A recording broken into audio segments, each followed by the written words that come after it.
Today, I'm pleased to announce we're welcoming on board Andrew Kalick as our new Oregon Democratic State Chair, who'll be working with Alex Garlotis, our Oregon Republican State Chair. Andrew brings a depth of experience to our efforts in Oregon. Since 2016, he's been the Director of Global Policy Development at Airbnb. Prior to his Airbnb work, Andrew was Deputy Policy Director to the New York City Comptroller, where he authored reports on a wide variety of public policy issues. He also served as a staff attorney at the ACLU of New York. Andrew is the president of the City Club of Eugene, vice chair of the board of directors of Food for Lane County, and a member of the board of All Oregon Votes, which fights for opening Oregon's primary process to unaffiliated voters. And he was a Democratic candidate for Oregon's 4th Congressional District in 2022. We are glad to have him on board. Hi, I'm Holly Robichaud, and this is breaking news on term limits.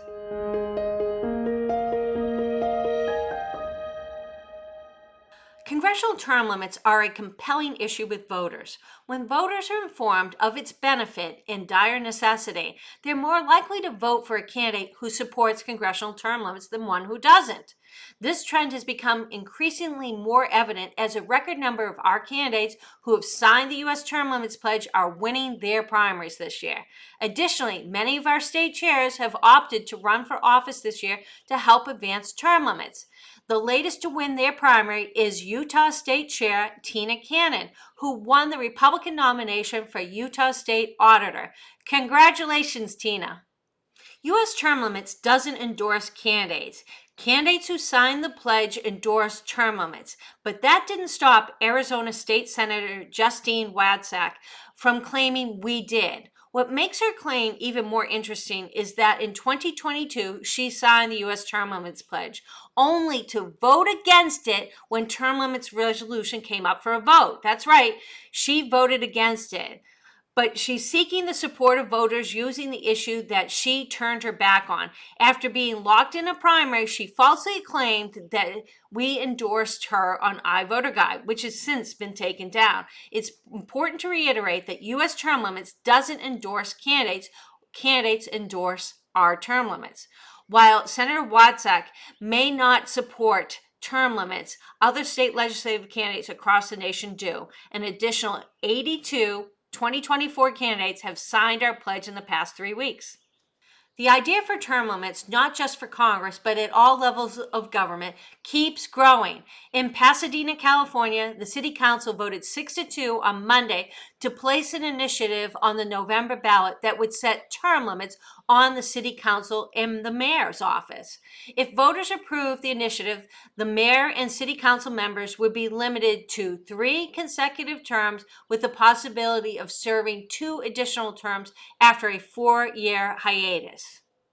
In Montgomery County, Maryland, there's an effort to put a referendum for a 2-term limit on the county executive, which would go before voters for next fall, but they need an additional 626 signatures to qualify for the ballot.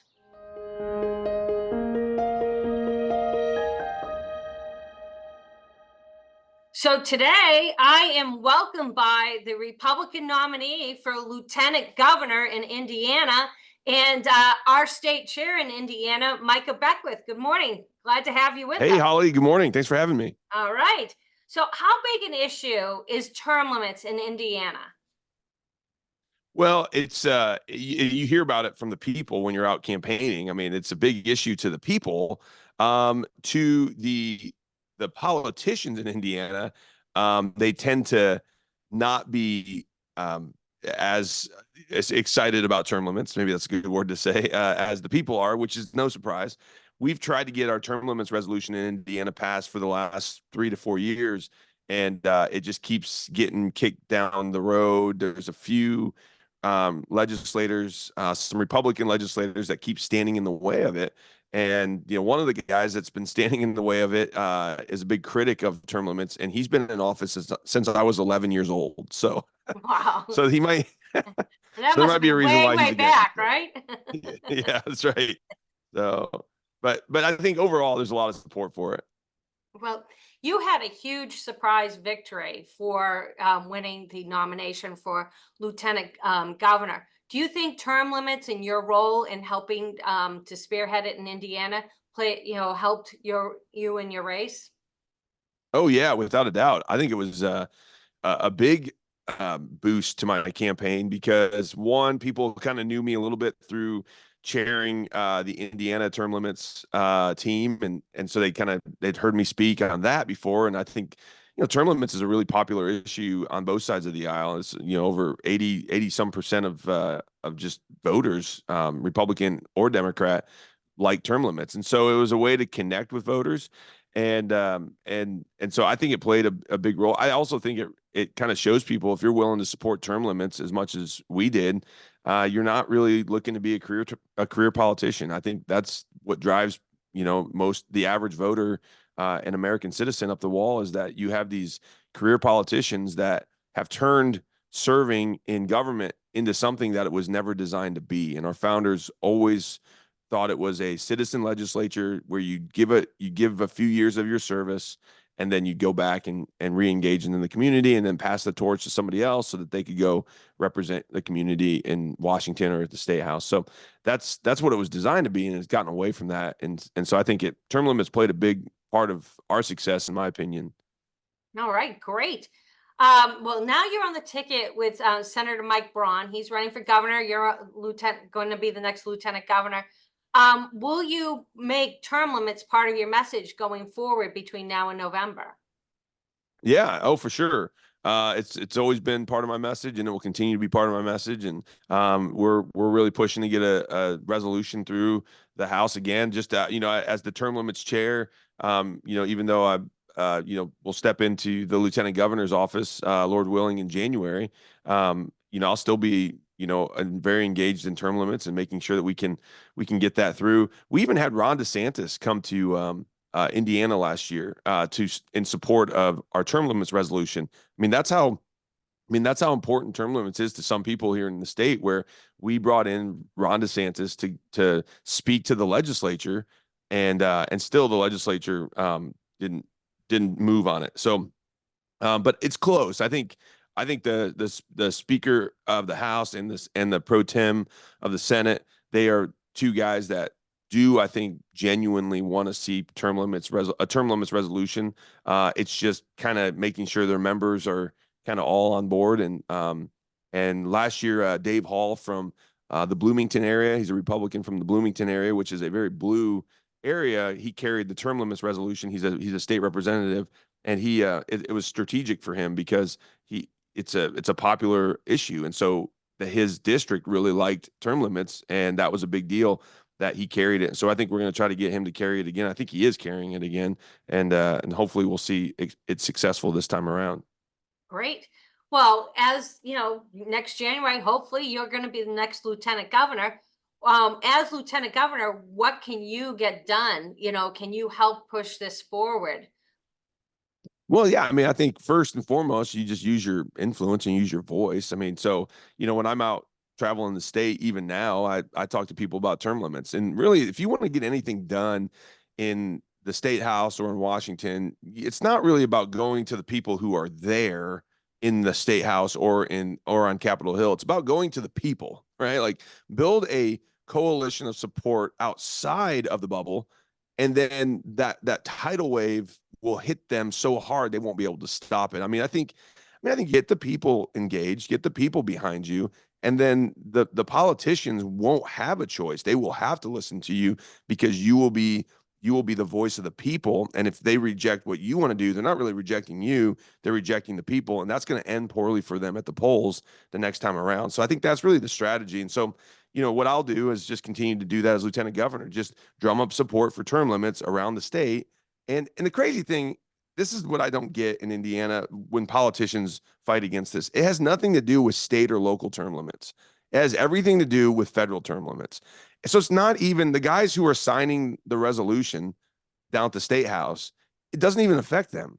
And so I'm like, this isn't about your grip on power. It's about Washington and getting Washington under control. But yet some of them are still even hesitant to sign that, which is, kind of astounding, and I'm sort of, perplexed by that. But I think we'll move it, and I'll keep being a voice and an advocate for it outside of the state house, and certainly within the state house too.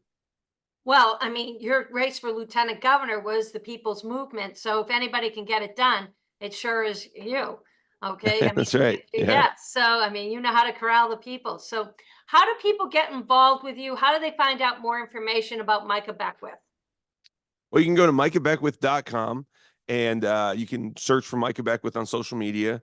And you can join, follow us on social media. You can join some of the Micah groups out there. Don't join the I hate Micah groups. There's those groups out there too, but those are the groups not to join. Those But are the you can, the term limits people. yeah, that's right. Yes. Yeah. So you can follow us there. Yeah. Well, thank you so much. And we're glad to have you on board with term limits. And it's probably one of the best calls I made for recruiting a state chair. Well, thank you. It's been an honor, and I love it. All right. Well, thank you, Micah, for joining with us today. Thank you. Thanks.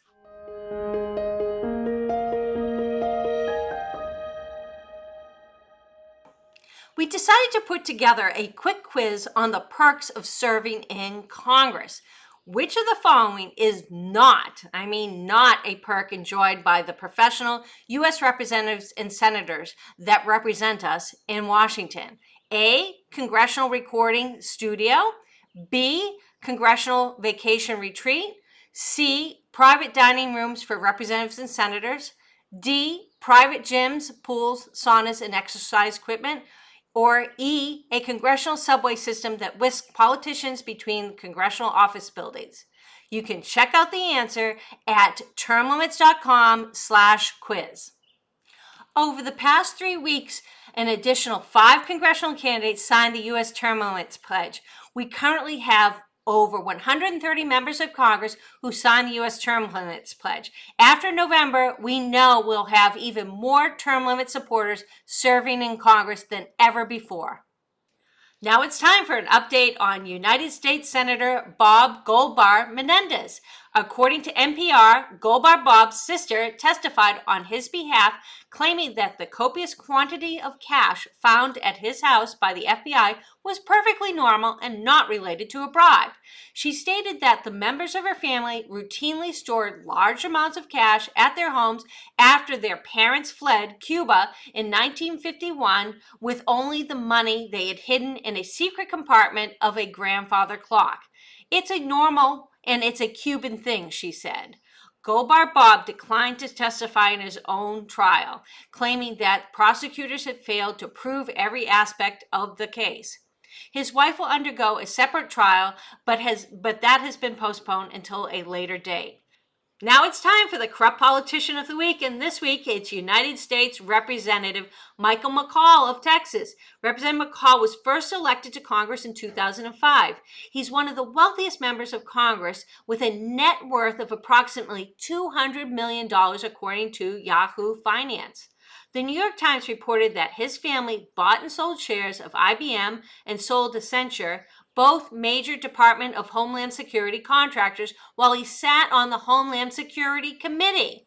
They also bought and sold shares of UPS in 33 transactions between 2019 and 2021, including after UPS executives testified at a hearing held by the House Foreign Affairs Committee, for which Representative McCaul was the ranking minority member. See why we need term limits? It's supposed to be about helping the people, not fattening your wallet. Congressional term limits can become a reality. We've got the momentum. Americans want it. Okay, look at how many primaries we're winning with people who signed our pledges. But we still need your help. We need you to go to termlimits.org and get involved today. And be sure to share this program with your family and friends. This is Holly Robichaud for U.S. Term Limits Breaking News. I'll see you soon.